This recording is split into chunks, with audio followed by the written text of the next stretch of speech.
Deretan pelatih jadi korban keganasan Sintayong.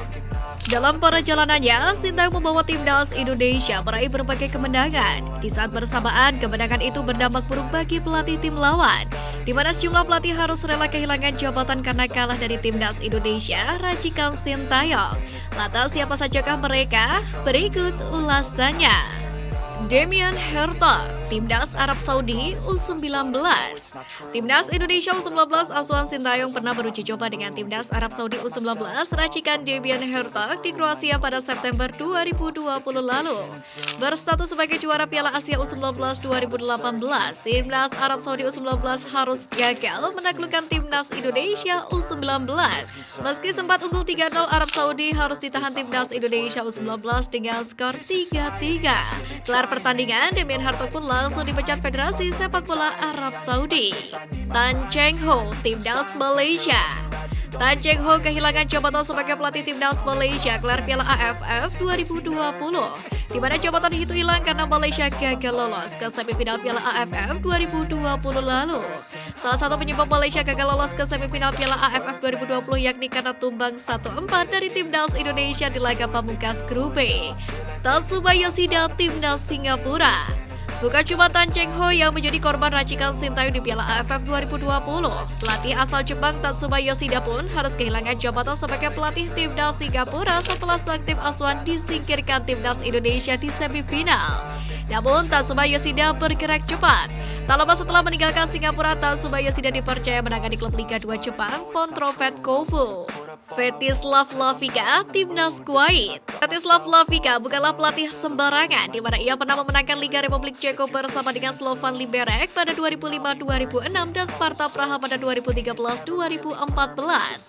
Namun pemahaman taktik Fetislav Lavica yang luas tak berarti apa-apa di hadapan Sintayong, sebab ia harus rela melihat skuad asuhannya Kuwait kalah 1-2 dari Timnas Indonesia di kualifikasi Piala Asia 2023. TC Sintayong disebut tak membuat Timnas U20 bagus, Persija hanya lepas 3 pemain. Pelatih Persija Jakarta Thomas Doll menilai TC Sintayong untuk Piala Asia U20 2023 tidak membuat Timnas Indonesia U20 lebih baik. Thomas Doll mengkritik habis-habisan TC Timnas Indonesia U20 yang dianggap kurang jam terbang untuk bertanding. Tapi kalau kondisi seperti ini akan susah. Saya tanya ke teman-teman wartawan, kenapa masalah TC ini gak ada yang nanya? Apakah bagus buat pemain U20 atau enggak? Saya merasa ini gak bagus, kata Thomas Doll saat jumpa pers sebelum laga Persija versus Rans Nusantara FC. Ex-pelatih Borussia Dortmund itu pun juga beranggapan TC jangka panjang tak efektif, di mana para pemain Timnas U20 Indonesia yang mendapatkan kesempatan bermain di kompetisi Liga 1 seharusnya dibiarkan bersama klub. Saya bicara sebagai pelatih karena pemain U20 harusnya tampil di Liga 1. Bahkan mereka berlatih bersama Behrens, Kudela, Michael Kremenchik. Saat bermain mereka melawan Ilyas Vasojevic, Ciro Alves, jadi ada kompetisi. Itu adalah level yang sangat bagus karena mereka akan tampil di hadapan 40.000 penonton, ucap Thomas Doll. Pada akhirnya pun Persija baru melepas 3 pemain mereka ke TC Timnas U20 Indonesia berdasarkan konfirmasi dari Dova Arianto. Ketiganya adalah Barnabas Sobor, Ahmad Maulana Syarif, dan Reza Aditya Nugraha. Sementara 6 pemain Persija yakni Alfrianto Niko Saputro, Cahya Supriyadi, Doni Tripamungkas, Frankie Dainer Bisa, Ginanjar Wahyu Ramadhani, dan Muhammad Ferrari belum juga dilepas Persija.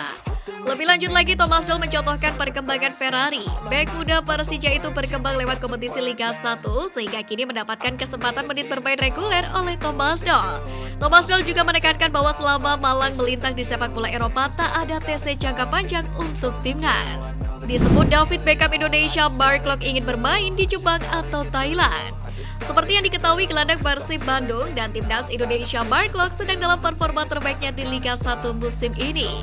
Sepanjang Liga 1, Klok telah mencetak 5 gol dan 2 assist. Performa apiknya pun juga membawa Persib Bandung bertengger di puncak klasemen sementara Liga 1 2022-2023 dengan unggul 1 poin dari Persija Jakarta dan PSM Makassar. Selain karena performanya yang sedang bagus, nama Mark Klok baru-baru ini juga mencuri perhatian netizen Indonesia. Lantaran Mark Klok disorot oleh media asing dan disebut sebagai David Beckham-nya Indonesia. Bahkan Mark Klok diundang untuk mengisi podcast dari media asing bernama 433. Sebagai informasi, 433 adalah akun media asing yang membahas tentang dunia sepak bola. Dan menariknya, Mark Klok menjadi pemain Indonesia pertama yang tampil di media tersebut. Bahkan ia disebut sebagai Beckham-nya Indonesia. Mark Klok sendiri sudah berkarir di Liga 1 sejak 2017. PSM Makassar menjadi klub pertamanya di Indonesia. Ia kemudian pindah ke Persija Jakarta pada awal tahun 2020. Belakangan Mark Klok bermain untuk rival Macan Kemayoran Persib Bandung. Meski sudah berusia 29 tahun, pemain yang sudah menjadi warga negara Indonesia itu pun masih memiliki mimpi untuk berkarir di luar negeri. Saya saat ini bermain di Persib, salah satu klub terbesar di Indonesia. Saya masih punya mimpi bermain di luar Indonesia. Terutama sekarang ketika saya bermain baik untuk timnas, saya punya rekor dan statistik bagus. Saya berpikir untuk pindah ke Jepang atau Thailand. Ujar Mark Klok kepada podcast 433 The Home of Football. Mark Klok sendiri merasa perlu untuk melakukan itu, di mana ia ingin ada tantangan yang baru di dalam karirnya. Ia juga ingin mempelajari cara hidup di negeri Asia yang lain. Jepang dan Thailand memang kerap menjadi tujuan pemain Indonesia yang pernah berkarir di luar negeri.